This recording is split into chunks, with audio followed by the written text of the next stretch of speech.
Join me as we install an Apple CarPlay onto my Triumph Street Triple 675. These are some of the accessories it comes with. It has both front and rear cameras, as well as Apple CarPlay for a bike. It also has tyre pressure monitoring sensors. Took me less than an hour to install. Super easy. Yes, there is a little bit of handiwork to do, but it is a fantastic piece of kit. Now let's get it fitted on the bike. So we start off with screen installation. So this is quite a simple process. You just need to find the right bracket size and the right filler to fill this gap to then put it around your handlebars. Fit the mount to the back of the screen with the rubber bungs to allow for travel and to take any shock vibration. Then once you've done that, you need to look at cabling. So there's quite a few cables, there's 4 to be precise: front and rear camera, power, and the remote control. You need to put them in a way in which they're going to not be tight when you go lock to lock, because if you can imagine, you are going to stretch the cables. So you do need to be very conscious of that. Also, when tying them, don't tie them to anything that's fixed. Tie them and follow them to places that will allow it to move. Also, when routing them through to the back of the bike, it's worth securing them, but again, to something that doesn't move. Luckily, on a Triumph, there's a good gap all the way down here. I've lifted it and you can just see I popped a tie there onto additional cables, and then it comes out here, and I have gone for the USB option because I already had a USB which is fused fitted, which means I can turn it on and off as I feel fit. And then the camera cable runs up here, down here, and then it goes out the back, and I've installed the camera onto the rear just above my number plate there. I just need to put a small grommet through this hole here, but you can't see that at any angle, and it gets a nice clear vision of the back of the bike.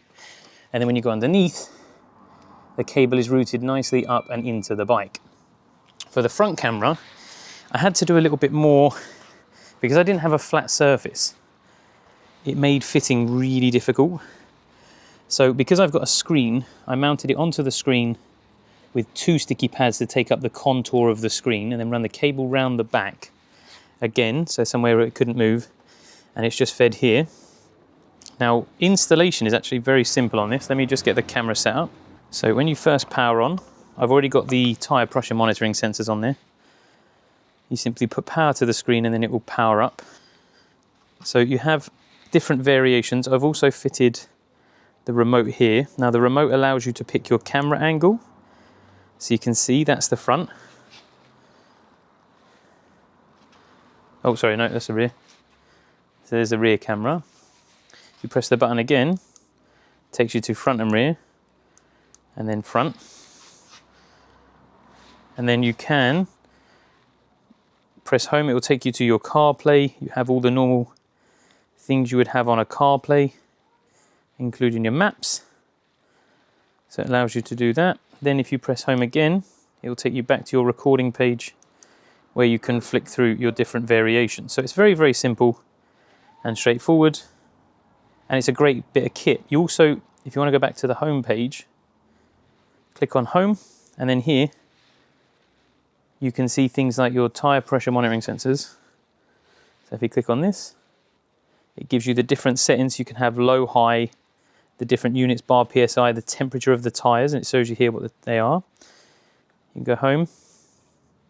The screen is quite responsive, which is good. This takes you back to your CarPlay. This gives you your recordings, so it shows you all the different things. You can lock it, you can turn sound on and off, you can also do replay. So this option allows you to go back and see different parts of the ride, including some sound. There is a microphone on the back of the screen here. But overall, a very, very nice system. I must admit, I am very impressed with this. And for the price point, at the time of filming, this was only 160 quid, which if you use my discount code and the link in the bottom of the video, you will only actually pay about 130 something pounds, which for what you get is crazy. Also, another thing to take into consideration is when you're sat on the bike, make sure it's at a position. When looking forward, it's still in your peripheral vision. You don't want to have to look down away from the road to then take a look at it. You can play with the angle. It has the ball mount, which gives you 360 oscillations. You can move it wherever you need. Other things to take into consideration is camera placement.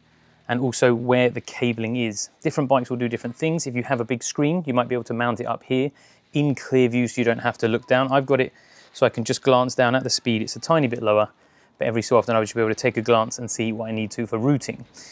You can use your phone, but I live in London, so the thought of having my phone snatched off of here, which is very easy to do, you just walk up and grab it, very, very likely. So you have to be very careful. This is mounted, it's secure, it's definitely not going to come off anytime soon. Price point wise, very impressed with it. It works really well. It's, in my opinion, definitely worth the money. I was looking at different options. I've had different ones in the past. If you go back through my videos, you'll see there's a different one on there, which was okay, but this one is far superior, especially with the front and rear camera.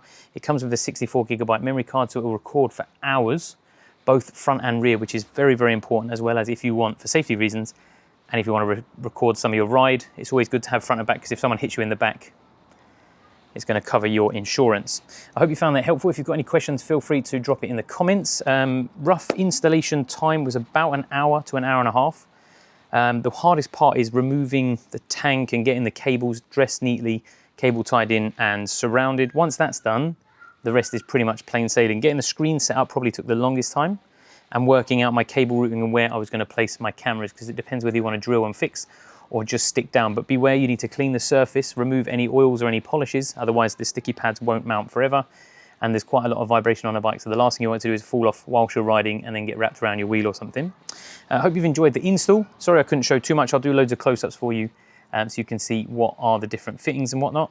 But like I said, if you want to have a look at it, it's a C6 Pro. Link is down in the bio, including a discount code as well to save you a bit of money. So appreciate you for watching, and I'll catch you on the next one. Bye for now.